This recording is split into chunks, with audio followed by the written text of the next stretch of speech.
Nah, Git ini kan dia tuh mengambil model yang berbeda. Jadi, Git itu berpikir dalam yang namanya snapshot. Jadi, kalau misalkan kita padatkan ya teman-teman ya, Git ini sebenarnya punya beberapa ide yang cukup fundamental. Itu adalah setiap repository dia itu kan bisa berdiri sendiri. Terus juga history itu tuh direpresentasikan sebagai snapshot sama graph. Nah, terus juga ya konten dia itu kan punya identity gitu loh, berdasarkan apa ya? Berdasarkan si hash tadi ya teman-teman ya. Jadi tentunya dengan itu semua tetap ada konsekuensinya juga gitu loh. Oke, jumpa lagi dengan saya Bagian Magang, saya Ambil, and keep the excitement to learn like a newbie intern. Oke, jadi di video kali ini kita masih di Behind the Stack, dan di episode kali ini saya pengen ngajakin teman-teman buat ngobrolin sesuatu yang saya yakin teman-teman juga sering pakai, itu adalah Git. Oke, jadi gini teman-teman, seperti kita ketahui lah ya, Git itu kan udah dipakai hampir semua ya programmer sampai software engineer gitu ya teman-teman. Tapi gini teman-teman, lucunya tuh adalah Linus Torvalds sendiri, dia itu sebenarnya pernah mengatakan gitu loh, kalau dia itu sangat tidak menyukai yang namanya source control management. Tapi ya pada tahun 2005, Linux itu kan kehilangan akses ke Bitkeeper ya teman-teman ya. Jadi Bitkeeper itu adalah version control system yang udah ya berapa tahun itu ya menopang development kernelnya si Linux gitu ya. Nah, alternatif-alternatif yang lain itu kan sebenarnya ada gitu loh. Tapi bagi Linus Torvalds sendiri ya teman-teman, ya menurut dia tuh nggak ada yang cukup cepat, nggak ada yang cukup distributed gitu kan, dan nggak ada yang cukup cocok gitu loh untuk pengembangan Linux ya teman-teman. Jadi ya akhirnya apa? Akhirnya dia buat sendiri gitu loh. Dan ya setelah 10 hari gitu ya teman-teman ya, Git itu akhirnya udah dipakai untuk development kernelnya si Linux. Nah, yang jadi pertanyaannya tentunya seberapa berat sih problemnya si Linux ini gitu kan, sampai ya harus menghadirkan suatu versi kontrol yang baru gitu loh daripada pakai yang udah ada. Jadi itu yang kita bakal bahas di episode kali ini, dan gimana pembahasannya, simak video sampai habis, dan biar gak banyak cincong kita langsung aja let's get it on. Please like, share, comment, and subscribe.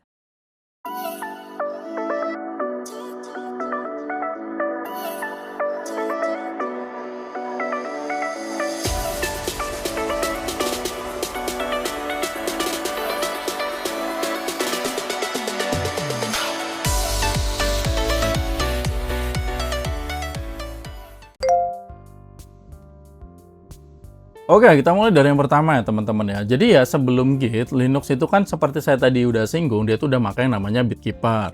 Nah, Bitkeeper itu kan sebenarnya dia tuh bekerja cukup baik gitu loh. Bahkan ya Linus sendiri dia tuh mengatakan sistem itu tuh jauh lebih baik gitu dibanding ya alternatif yang pernah dia coba gitu ya teman-teman ya. Nah, masalahnya apa? Masalah itu adalah ya Bitkeeper itu kan produk proprietari ya teman-teman ya. Nah, pada tahun 2005 itu hubungan dengan komunitas kernel itu tuh pecah gitu loh, dan ya akses gratis itu ya akhirnya berakhir ya teman-teman. Nah, sekarang kan berarti Linux dia itu kan harus mencari pengganti itu tadi gitu ya teman-teman ya. Tapi kan yang jadi masalah ya mereka ini kan bukan project kecil gitu loh. Dan ya development itu kan ya terjadi itu dari banyak maintainer juga gitu kan. Banyak perubahan itu ya berjalan secara paralel ya teman-teman ya. Dan tentunya kan ya merge itu kan terjadi terus-menerus gitu loh. Dan semua itu tadi itu kan harus ya berjalan pada code base kernel yang sangat besar. Jadi ya Git sendiri dia tuh mencatat requirement awalnya itu adalah ya cepat, fully distributed gitu ya, terus juga mendukung ya ribuan parallel branch gitu ya, dan juga harus tetap efisien gitu loh untuk ya dipakai untuk project segede Linux ya teman-teman ya. Jadi Linus Torvalds sendiri dia tuh bahkan ya memberikan contoh performa yang sangat konkret ya teman-teman ya. Jadi dia tuh pengen puluhan sampai sekitar 100 patch itu tuh bisa diaplikasikan ya dalam waktu tuh kira-kira setengah menit gitu loh.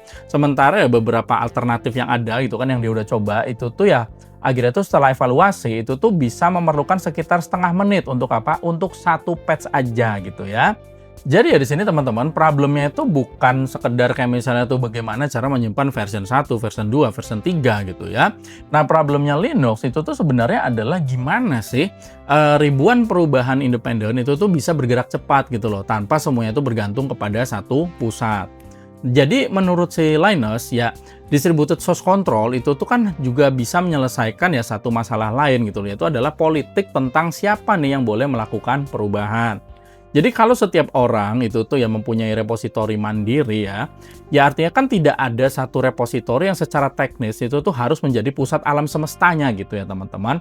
Jadi ya teman-teman, Git itu tidak lahir ya hanya sebagai version control gitu loh, tapi ya dia tuh lahir sebagai ya infrastruktur untuk collaboration at scale. Dan ya supaya bisa cepat ya Linus itu tadi dia tuh mengambil beberapa keputusan desain yang cukup berbeda.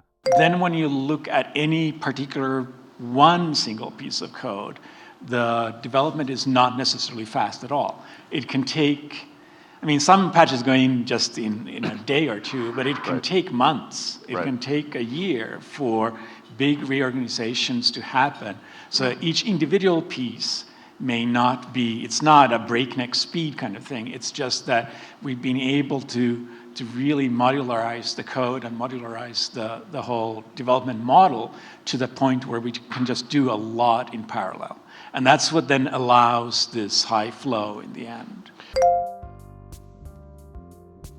Oke, selanjutnya gini ya teman-teman. Jadi ini yang menurut keyakinan saya itu adalah bagian paling menarik dari Git ya teman-teman ya. Jadi banyak version control system lama, dia itu secara konseptual itu melihat history itu tuh sebagai ya file ini berubah menjadi ini gitu loh. Lalu akhirnya tuh berubah lagi misalnya menjadi itu, misalnya seperti itu. Nah, Git ini kan dia tuh mengambil model yang berbeda. Jadi Git itu berpikir dalam yang namanya snapshot. Jadi maksudnya gimana? Jadi kan setiap commit itu tuh ya menunjukkan pada snapshot gitu kan keadaan project pada saat itu gitu ya. Jadi bukan sekedar kumpulan instruksi kayak misalnya itu tambah baris ini, hapus baris itu, bukan sekedar seperti itu ya teman-teman. Jadi Git ini tuh dia tuh adalah content addressable object store ya teman-teman. Jadi konten itu gampangnya itu disimpan sebagai objek, baru nanti konten itu tuh ya akhirnya mendapatkan identifier gitu loh berdasarkan hash-nya. Di situ poinnya ya teman-teman ya. Dan ini nih penting gitu loh, karena apa ya? Karena Git itu sekarang tuh kan akhirnya ya mempunyai cara yang sangat sederhana gitu loh untuk mengatakan, oh ini itu persis konten yang saya maksud, mudahnya seperti itu. Jadi Linus Torvalds sendiri dia tuh yang mengatakan bahwa ya penggunaan SHA-1 itu tuh pada desain awal Git itu bukan terutama soal encryption gitu ya. Tujuan utamanya itu adalah mendeteksi corruption gitu kan dan menjaga integritas. Jadi ya abis itu kan ada yang namanya branch ya teman-teman ya. Nah, branch di Git itu tuh kan bukan copy besar dari seluruh project gitu ya teman-teman ya. Jadi secara sederhana branch itu tuh gampangannya itu cuma ya reference aja gitu loh yang dia tuh menunjuk ke commit tertentu. Jadi ketika misalkan commit baru dibuat ya teman-teman, ya pointer itu kan bergerak lah gampangannya seperti itu. Jadi itu tuh salah satu alasan ya branchingnya itu ya bisa sangat mudah, bisa sangat murah gitu ya teman-teman ya. Kalau teman-teman lihat di sini saya tampilkan diagram ya. Di sini kita bisa lihat misalkan gini ya, dua development itu kan bisa berjalan sendiri gitu loh. Nah, kemudian itu kan historinya itu tuh bisa digabungkan kembali pada akhirnya. Jadi ya ini tuh sangat cocok gitu dengan cara si kernel Linux itu bekerja. Jadi banyak development yang independen gitu kan, terus juga integration itu terjadi terus-menerus gitu kan dalam pengembangan ya kernel Linux itu tadi gitu kan. Jadi kalau misalkan kita padatkan ya teman-teman ya, Git ini sebenarnya punya beberapa ide yang cukup fundamental, yaitu adalah setiap repository dia itu kan bisa berdiri sendiri. Terus juga history itu tuh direpresentasikan sebagai snapshot sama grep. Nah, terus juga ya konten dia itu kan punya identity gitu loh, berdasarkan apa ya, berdasarkan si hash tadi ya teman-teman ya. Jadi tentunya dengan itu semua tetap ada konsekuensinya juga gitu loh. Jadi karena gini teman-teman, karena desainnya ini ya sangat powerful gitu ya, ternyata kan itu tuh tidak otomatis gitu ya untuk menghasilkan ya tool yang mudah buat dipakai. Oke, selanjutnya gini ya teman-teman ya. Jadi ini mungkin buat yang udah tua-tua ya kayak saya gitu ya, udah cukup berumur itu ya udah pernah merasakan juga gitu ya. Jadi ya versi awal Git, dia tuh kan bahkan hampir tidak mempunyai interface yang kita kenal sekarang gitu loh. Jadi Linus Torvalds dia tuh ya bekerja langsung dengan command low level gitu ya, yang sekarang tuh disebut sebagai plumbing. Nah, jadi kan ya belum ada gitu kayak experience yang nyaman gitu ya seperti Git modern. Jadi ya Linus sendiri dia tuh mengakui gitu loh bahwa ya Git itu memang ya waktu awal tuh sulit gitu ya digunakan gitu ya. Dan menurut keyakinan saya ya teman-teman ya, ya sisa filosofi itu tuh masih terasa gitu loh sampai sekarang gitu kan. Jadi Git itu kan memberikan kita banyak kekuatan gitu ya. Jadi kita tuh bisa merge, bisa rebase gitu kan, bisa reset, bisa revert gitu kan, bisa rewrite history gitu ya. Nah, masalahnya di mana? Masalahnya itu adalah satu tujuan itu tuh sering banget bisa dicapai gitu loh lewat ya beberapa jalan yang berbeda gitu ya. Jadi ya Linus Torvalds sendiri dia tuh mengatakan ya ini adalah salah satu yang menjadi alasan kalau Git itu ya masih bisa terasa overwhelming gitu loh. Jadi banyak hal yang bisa dilakukan gitu kan dengan banyak cara yang berbeda tadi ya teman-teman ya. Tapi tentunya di sini ada trade-off yang ya cukup lebih menarik juga ya teman-teman ya. Jadi distributed system itu tuh tidak berarti ya tidak ada governance gitu ya teman-teman ya. Jadi Git itu sebenarnya dia tuh hanya ngebuat ya semua repository itu tuh secara teknis tuh bisa berdiri sendiri gitu loh. Jadi ya di situ kan akhirnya tuh tetap harus ada ya keputusan sosial juga gitu ya. Kayak misalnya nih repository mana nih yang bisa dipercaya gitu kan, terus juga siapa nih yang review gitu kan, terus juga history mana nih yang dianggap resmi gitu kan, terus juga nih apa nih yang boleh masuk ke production gitu ya teman-teman ya. Jadi Git dia tuh gampangannya tuh dia memisahkan dua hal ya teman-teman ya, yaitu adalah integritas data sama ya trust manusia.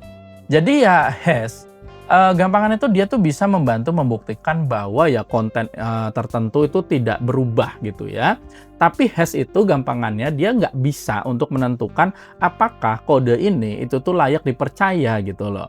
Dan ya sekali lagi menurut keyakinan saya, ya ini nih pelajaran engineering yang penting gitu ya dari Git ya teman-teman ya. Jadi namanya Git dia tuh tidak menghilangkan complexity dari collaboration ya teman-teman ya. Git itu tuh mengubah aja bentuknya, gampangannya seperti itu. Jadi gini, sebelumnya itu kan banyak kompleksitas itu kan berada pada central server gitu ya, terus permission, terus juga ya workflow-workflow yang kaku gitu ya teman-teman ya. Nah, dengan Git itu kan memberikan ya developer itu ya repository ya penuh gitu loh dengan ya kebebasan yang besar gitu ya.